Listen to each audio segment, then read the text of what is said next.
G'day, how's going? Many people love to get adjusted by a chiropractor, but for equally as many, getting adjusted can be quite confronting for people. So I like to relax people by doing what I call the 7-minute massage beforehand. And even prior to that, you'll see me there checking the leg length. I don't know if you could see there that his right leg was slightly shorter. So I placed the blocks, the right one underneath his acetabulum and the left one underneath the ASIS. And now I just like to sort of feel up and down the spine, getting an impression for what areas might be tight or uncomfortable. And the whole way through this, I'll be talking to the patient and getting feedback. So you can see the first part of the 7-minute massage here, I'm starting on the erector spinae, the side closest to me, the patient's left. I'll start on the lateral border and roll across. And now I'm on the right side, and I'll sort of push from medial to lateral. Right now I've got my thumb sort of rolling across the erector spinae. Here we go again. I've wedged my pisiform in between the spine and the erector spinae and massaging. Now I have my thumb up in the thoracic region, and I sort of twist, in this case, in a clockwise direction, whilst also pushing posterior to anterior. And often you'll get some pops through the costovertebral joints or even some of the facet joints of the spine. I always try to leave my hand on the patient as I cross, just so that they understand where I am. It's not nice to take your hand away and have the patient sort of stress momentarily about what's next going to happen. You can see me there again doing this twisty type massage movement through the thoracic erector spinae. Now I'm on the right erector spinae, rolling from lateral to medial, and then on the left erector spinae, twisting from medial to lateral. And again, just going back up into the thoracic spine. Grab my little stool here, and then I come to the upper back region, and I usually start by feeling for the Levator scapulae muscles. You can see me outlining the shoulder blades. The Levator scapulae muscle attaches from the superior medial border of the scapula, and it attaches up to the articular pillar of the cervical spine. And I'm just sort of rolling across this rope, if you like, and from memory this patient found that the left one was more uncomfortable than the right.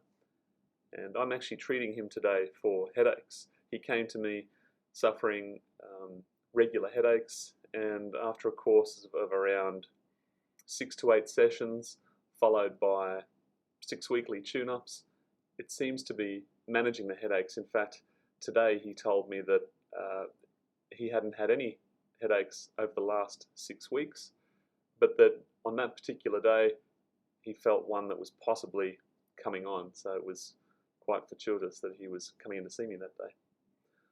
So I'll sort of go back and do some more of the same around the spine, but now I'm coming into the glute region. You can see me outlining the glute medius here, and I sort of roll my finger inferior to superior, and it can feel quite squeamish for the patient, but most of the time they understand that it is good for them. It's uncomfortably sort of ticklish, but they sort of know that it's okay.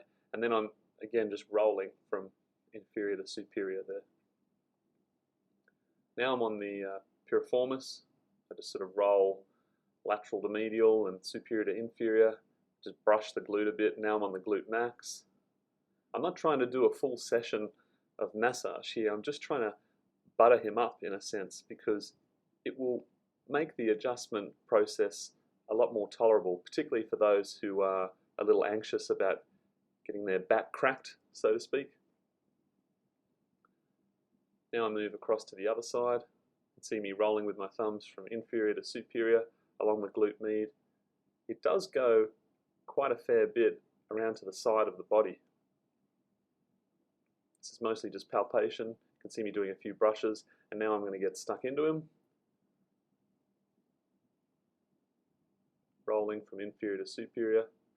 Just sort of wipe the glute a bit there, and now I'm going to do his Piriformis, just rolling over, yep. And now to the Glute Max.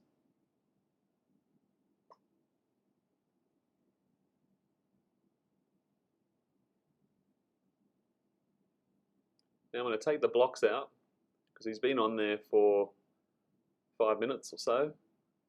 I'm going to pull the slack out of his lower body and we're just going to check the leg length, and what we should find here is that the legs are relatively even. It's difficult for you to see here, but I guess you'll just have to take my word for it. This obviously is not a hugely scientific measurement of leg length. It's mostly just an estimation, but differing leg lengths is a real thing. If you've treated enough patients, you'll know that it comes into practice many, many times. I'm just outlining the sacrum there. I'm going to place the heel of my hand on his sacrum, and now I'm going to rock on it from superior to inferior and also posterior to anterior. What I'm trying to do here is decompress his specifically L5 S1 facet joints, just take some pressure off the lower back.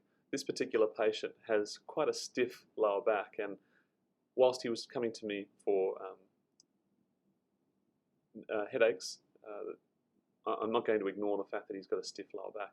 Here I'm just pushing on the sacroiliac joints. I'm pushing towards me in P2A here on the left one, and prior I was pushing from medial to lateral on the right one. If you understand the orientation of the sacroiliac joints, you'll understand how that works. Now I grab the heel of my hand and I'm resting it on the shelf of the sacrum, so to speak, and I'm going to push inferiorly, again, just to try and decompress his lumbar spine. Usually people with an increased lumbar lordosis will really, really like this. An increased lumbar lordosis, for those of you who don't know, that's what we call a sway back, or a very pronounced curve.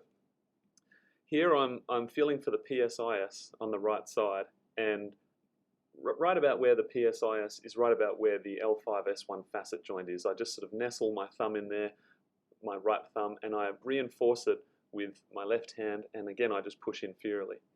Now I'm going to the left L5 S1 Facet. And in people with very compressed backs, again, this feels really, really good. You see me backing off the camera there just to see how much force I'm putting in.